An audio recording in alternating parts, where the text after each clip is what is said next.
Bismillahirrahmanirrahim. Assalamualaikum warahmatullahi wabarakatuh. Alhamdulillahirabbil alamin wassalatu wassalamu ala Rasulillah. Rabbis shrahli sadri wa yassirli amri wahlul 'uqdatam min lisani yafqahu qauli. Salam sejahtera untuk kita semua. Baik para pejuang ilmu, selamat datang di channel pembelajaran Amjagoa, yaitu video pembelajaran pendidikan Pancasila dan kewarganegaraan. Pada kesempatan kali ini, kita akan mempelajari sekaligus membahas mengenai materi PPKN khususnya untuk jenjang SMA, SMK, Madrasah Aliyah dan sederajat. Tepatnya, materi untuk kelas 12 yaitu bab 4 mengenai dinamika persatuan dan kesatuan bangsa dalam konteks Negara Kesatuan Republik Indonesia. Oleh karena itu, mari kita simak videonya sebagai berikut. Bab 4 tentang dinamika persatuan dan kesatuan bangsa dalam konteks Negara Kesatuan Republik Indonesia. Tujuan pembelajaran kita pada bab ini, yang pertama, mengembangkan nilai-nilai persatuan dan kesatuan bangsa dengan jujur di masa yang akan datang sebagai upaya dalam menjaga dan mempertahankan Negara Kesatuan Republik Indonesia. Tujuan pembelajaran yang kedua, yaitu mempertahankan nilai-nilai persatuan dan kesatuan bangsa di masa yang akan datang sebagai upaya dalam menjaga dan mempertahankan Negara Kesatuan Republik Indonesia.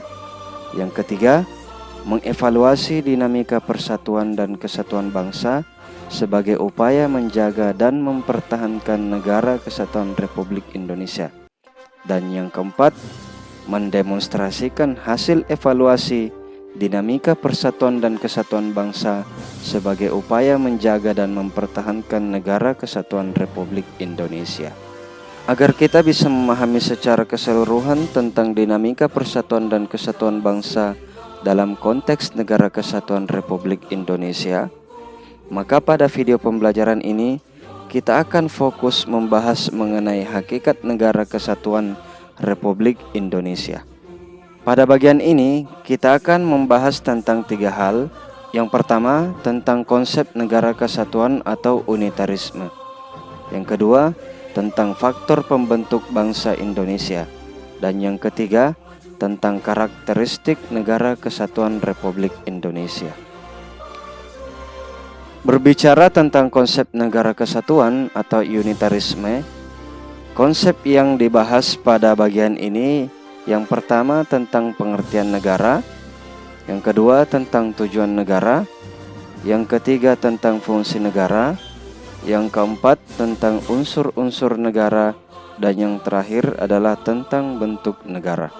Pengertian negara yang pertama, menurut Miriam Budiarjo, negara adalah suatu daerah teritorial yang rakyatnya diperintah oleh sejumlah pejabat dan yang berhasil menuntut dari warga negaranya ketaatan pada peraturan perundang-undangannya melalui penguasaan atau kontrol monopolistis terhadap kekuasaan yang sah. Menurut Harold J. Lasky, negara merupakan masyarakat yang diintegrasikan karena mempunyai wewenang yang bersifat memaksa. Secara sah, negara lebih berkuasa daripada individu atau kelompok yang merupakan bagian dari masyarakat. Pengertian yang ketiga oleh Krasner. Krasner berpendapat bahwa negara sebagai sejumlah peran dan institusi yang memiliki dorongan dan tujuan khusus yang berbeda dari kepentingan kelompok tertentu manapun dalam masyarakat. Dan yang terakhir, menurut Roger H. Soltau, bahwa negara sebagai badan atau agensi atau kewenangan yang disebut authority yang mengatur atau mengendalikan persoalan-persoalan bersama atas nama masyarakat. Suatu negara didirikan oleh sekelompok masyarakat untuk mencapai tujuan yang ditentukan bersama. Menurut Miriam Budiarjo, berdirinya suatu negara adalah untuk menciptakan kebahagiaan bersama bagi seluruh rakyat.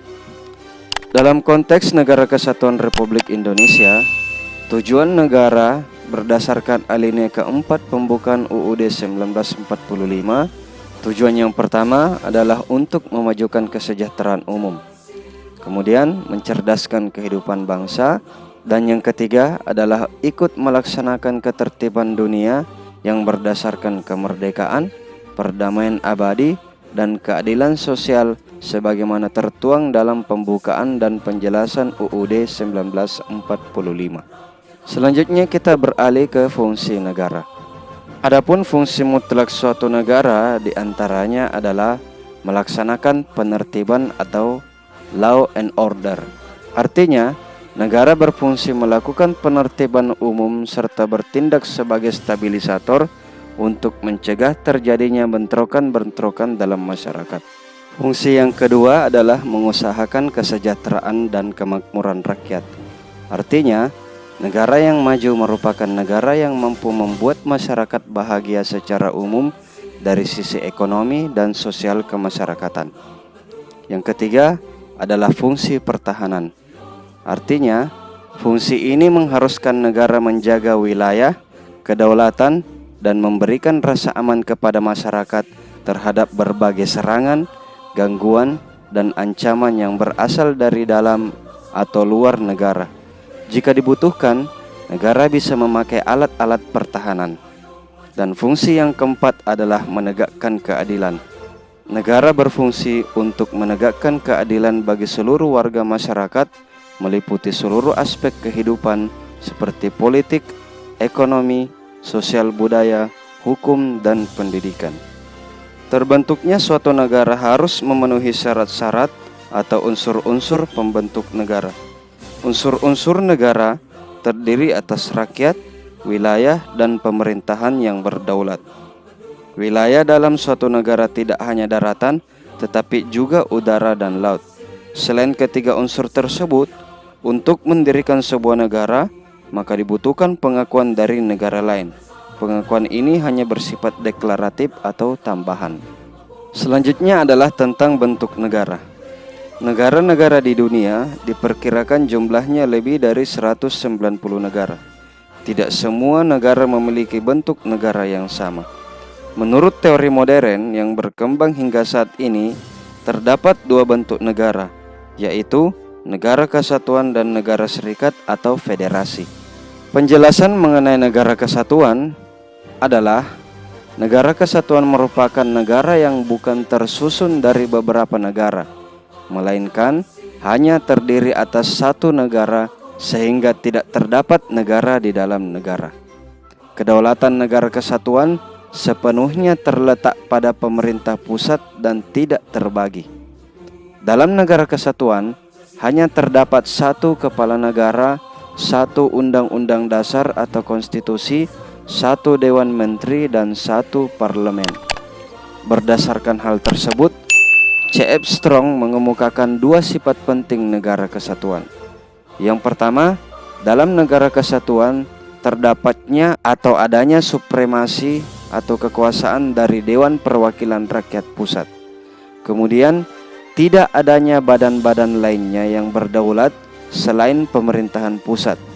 Negara kesatuan pada saat ini dibedakan dalam dua macam, yaitu negara kesatuan dengan sistem sentralisasi atau sentralistis dan negara kesatuan dengan sistem desentralisasi, yaitu sistem negara kesatuan yang dimana urusan pemerintahannya dilakukan pelimpahan oleh pemerintahan pusat kepada pemerintahan daerah. Penjelasan mengenai negara serikat, yaitu negara serikat disebut juga dengan negara federasi atau Bondstat dalam bahasa Belanda. Negara-negara bergabung menjadi negara federal disebabkan adanya suatu kepentingan, baik itu kepentingan politik, ekonomi, maupun kepentingan lainnya, sehingga disepakatilah suatu ikatan kerjasama yang efektif. Dalam negara bagian, hanya menyerahkan sebagian urusannya kepada pemerintah federal atau pemerintah pusat. Selanjutnya, dalam negara serikat, urusan yang diserahkan menyangkut kepentingan bersama, seperti urusan keuangan, pertahanan negara, pos, telekomunikasi, dan hubungan luar negeri. Nah, mengenai perbandingan antara negara kesatuan dengan negara federasi, berikut kita akan lihat matriks perbandingan antara negara kesatuan dan negara serikat. Yang pertama, berbicara tentang bentuk susunan negara. Susunan negara untuk negara kesatuan susunan negaranya bersifat tunggal atau negara kesatuan. Kemudian pada negara serikat, susunan negaranya jamak atau banyak, yang disebut dengan negara federal atau negara pusat, kemudian negara bagian. Pada pemerintahan negara, untuk negara kesatuan, pemerintahan negaranya terpusat atau tunggal. Kemudian pada negara serikat, pemerintahannya jamak, yaitu ada pemerintahan pusat dan ada pemerintahan pada negara bagian. Untuk konstitusi, pada negara kesatuan, konstitusinya tunggal atau konstitusi negara kesatuan. Pada negara serikat, konstitusinya jamak. Jadi, terdapat konstitusi pada negara federal dan terdapat pula konstitusi pada negara bagian atau undang-undang dasar. Untuk sistem pembagian kewenangan, pada negara kesatuan, pemerintahan pusat memiliki kekuasaan dan kewenangan untuk memberi atau menyerahkan dan menetapkan kewenangan kepada pemerintah daerah. Pada negara serikat, kewenangan pemerintah negara federal merupakan hasil dari kesepakatan pemerintah negara bagian. Kewenangan pemerintah negara bagian merupakan sisa atau residu dari kewenangan pemerintah negara federal atau pemerintah pusat. Nah, pada bagian kedua kita akan membahas tentang faktor pembentuk bangsa Indonesia. Faktor pembentuk bangsa Indonesia ditandai oleh dua momentum bersejarah yang pernah terjadi di negara Indonesia, yaitu peristiwa Sumpah Pemuda pada tanggal 28 Oktober tahun 1928 dan proklamasi kemerdekaan pada tanggal 17 Agustus tahun 1945. Gagasan mengenai perlunya membentuk suatu bangsa, yaitu bangsa Indonesia, berhasil diwujudkan dalam Ikrar Sumpah Pemuda pada tanggal 28 Oktober tahun 1928. Para pemuda dari berbagai suku, bangsa, dan budaya di wilayah Nusantara berikrar menyatakan diri dalam satu tanah air, satu bangsa, dan satu bahasa, yaitu Indonesia.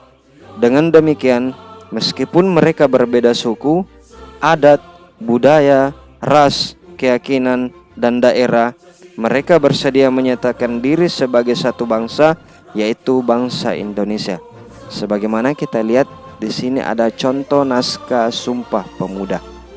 Momentum puncak yang kedua adalah melalui proklamasi 17 Agustus tahun 1945.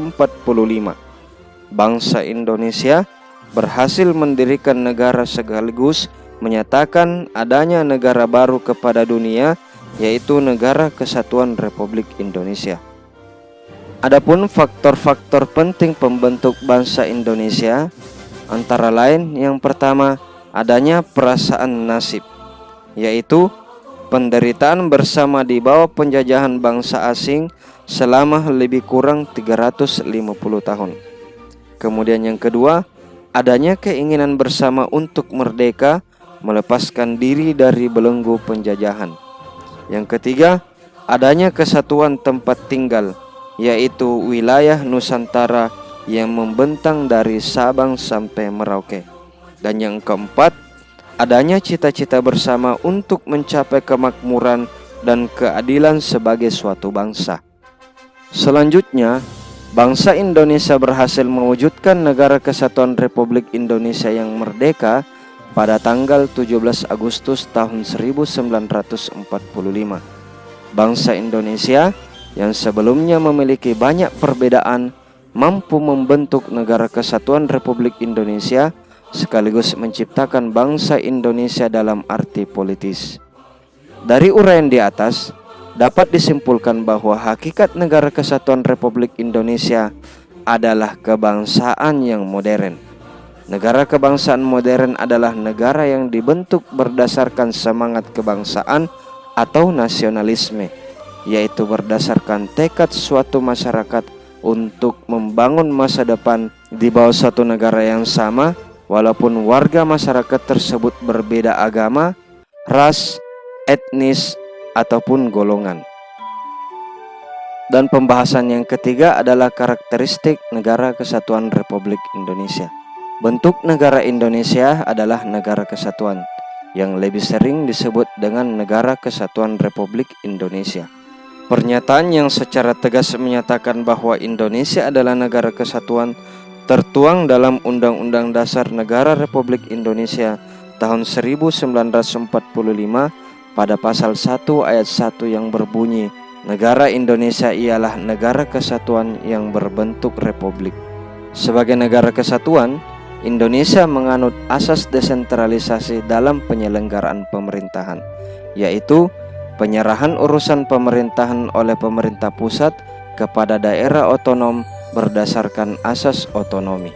Karakteristik Negara Kesatuan Republik Indonesia yang selanjutnya adalah mengakui dan menghormati keberadaan masyarakat adat beserta hak-hak tradisionalnya, sebagaimana yang ditegaskan pada pasal 18B ayat 2 yang memberikan tempat dan menghormati keberadaan masyarakat adat beserta hak-hak tradisionalnya yang sudah lama ada, bahkan hingga kini masih hidup di tengah-tengah masyarakat setempat. Dan karakteristik yang terakhir adalah wilayah dan laut Nusantara sebagai pemersatu. Berkaitan dengan wilayah negara Indonesia, pada 13 Desember tahun 1957, pemerintah Indonesia mengeluarkan Deklarasi Juanda. Deklarasi ini menyatakan bahwa segala perairan di sekitar, di antara, dan yang menghubungkan pulau-pulau yang termasuk dalam daratan Republik Indonesia dengan tidak memandang luas atau lebarnya adalah bagian yang wajar dari wilayah daratan negara Republik Indonesia, dan dengan demikian merupakan bagian daripada perairan pedalaman atau perairan nasional yang berada di bawah kedaulatan Negara Kesatuan Republik Indonesia. Baik, demikianlah penjelasan sekaligus pembahasan mengenai materi hakikat Negara Kesatuan Republik Indonesia. Mudah-mudahan dapat kalian mengerti sekaligus kalian pahami dengan baik. Apabila ada yang ingin ditanyakan, silakan saja kalian tulis di kolom komentar, dan jangan lupa dukung terus channel ini dengan cara mengklik tombol subscribe sekaligus nyalakan loncengnya. Dan satu lagi, kalian share video ini ke rekan-rekan kalian yang lain supaya menambah kebermanfaatan. Baik, demikianlah penjelasan materi dari saya. Sampai jumpa di video berikutnya. Billahi fisabilil haq, fastabiqul khairat. Summa wassalamualaikum warahmatullahi wabarakatuh.